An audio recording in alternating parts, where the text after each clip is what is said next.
bem-vindo, alunos, para mais uma videoaula de História aqui do ProEnem. O tema da aula de hoje é Era Vargas.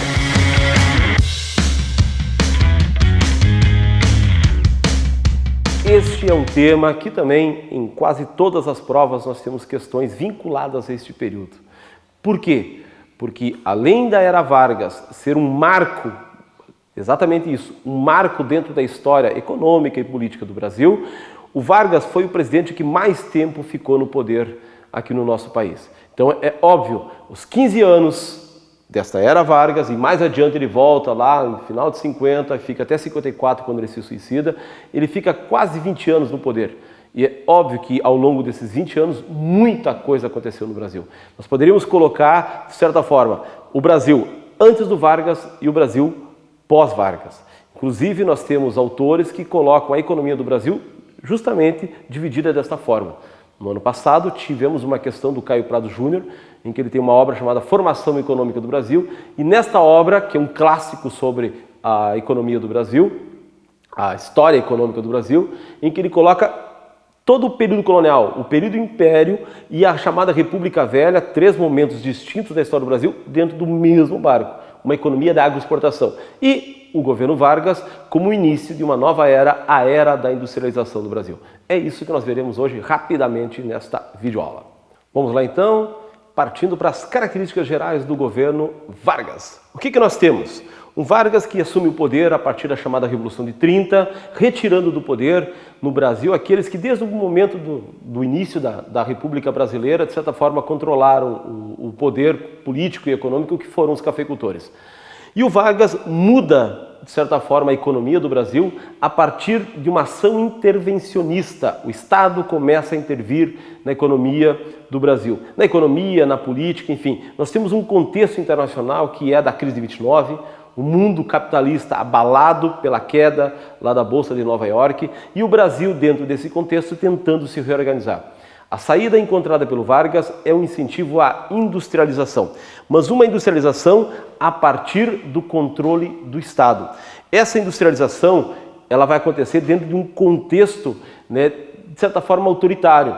Na Europa nós temos o avanço dos chamados regimes totalitários, a Alemanha do Hitler, a Itália do Mussolini, a União Soviética do Stalin, modelos políticos diferentes, fascismo, socialismo. No Brasil, dentro do modelo capitalista, nós vamos ter aquilo que mais adiante se chama o chamado populismo. E o Vargas é quem introduz esse modelo político aqui no Brasil. Um modelo autoritário, com uma intenção de modernização do Brasil, a partir, inicialmente, do capital nacional. Então, a ação do Estado no sentido de incentivar a industrialização. Ao mesmo tempo que ele incentiva a industrialização, criando uma série de órgãos como o Banco Nacional de Desenvolvimento Econômico e Social, apoia o surgimento de entidades SESI, SENAI, SENAC, que vão gerar uma série de cursos que vão capacitar esta mão de obra necessária dentro desse processo de industrialização do Brasil. Nós temos também a formação de toda uma legislação trabalhista no sentido de garantir aos trabalhadores naquele momento uma certa estabilidade e uma certa tranquilidade, com o objetivo inicial de garantir alguns direitos, mas ao mesmo tempo controlar esses trabalhadores. O Vargas não é à toa que é conhecido como o pai dos pobres em função aí de uma série de benefícios que são colocados, mas também alguns utilizam o termo a mãe dos ricos, porque ao mesmo tempo em que ele garante direitos aos trabalhadores, ele os controla, garantindo o desenvolvimento econômico do Brasil e o certo crescimento de algumas indústrias. O governo Vargas, a gente trabalha de maneira bem rápida, 3 momentos distintos. O momento inicial, quando ele chega ao poder, que é o momento em que ele está tentando se organizar, afinal de contas, houve um golpe de Estado, e quando nós falamos um golpe de Estado é algo que é contra a lei, então há toda uma necessidade de organização do país nesse momento. Em todos os estados são nomeados interventores, homens de confiança para administrar os estados, para garantir que este modelo tenha o seu sucesso. O estado de São Paulo se organiza e tenta articular um movimento para derrubar o Vargas com a questão lá de uma constitucionalização, ou seja, nós não tínhamos uma Constituição, surge a chamada Revolução Constitucionalista. Vargas enfrenta esta revolução, os paulistas tentam reagir, não conseguem, são poucos meses aí de batalhas, o Vargas vence E no momento que ele vence, ele organiza o Brasil a partir da Constituição de 34. Uma Constituição que é inovadora em várias questões.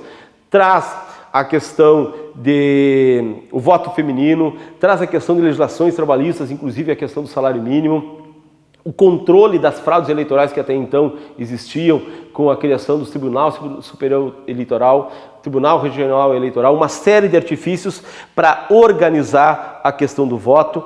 É um contexto que, a partir da Constituição, há uma certa liberdade de pensamento, possibilitando o surgimento de entidades como a Aliança Nacional Libertadora, inspirada nos ideais socialistas, a Ação Integralista Brasileira, inspirada nos ideais fascistas, e estes grupos passam a se digladiar dentro da sociedade brasileira, servindo como uma espécie de alternativa ao pensamento do Vargas, que de certa forma está namorando muito mais ali com a aliança, com a Ação Integralista Brasileira, obviamente, por ter pensamentos parecidos.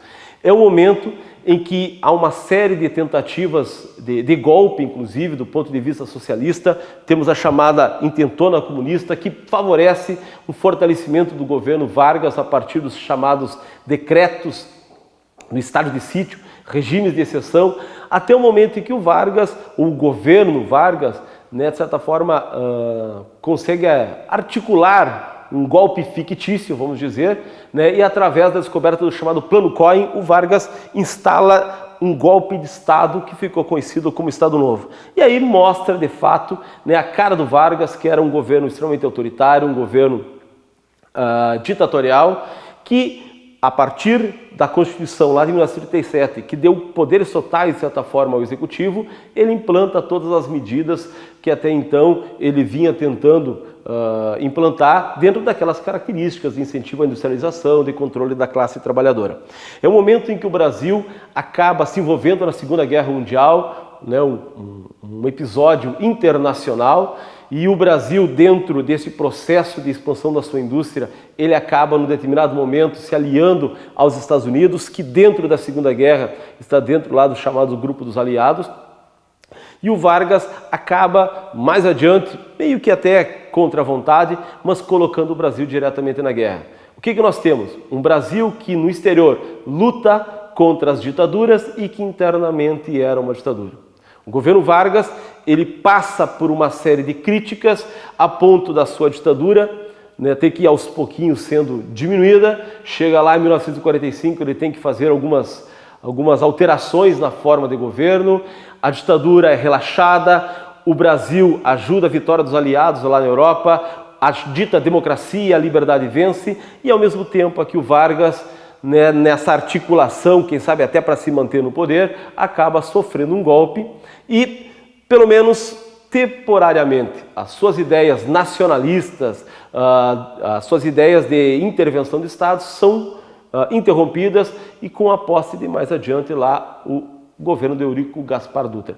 Então é com a queda do Vargas lá em 1945, através de um golpe também, que nós temos o final daquilo que nós chamamos de Era Vargas.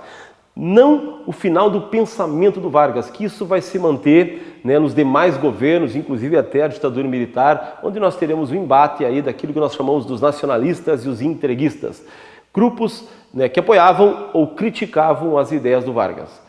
Aqui fica a dica: Estado Novo é um dos temas recorrentes da prova do Enem. Procure em casa e se prepare, e esperando até a nossa próxima aula.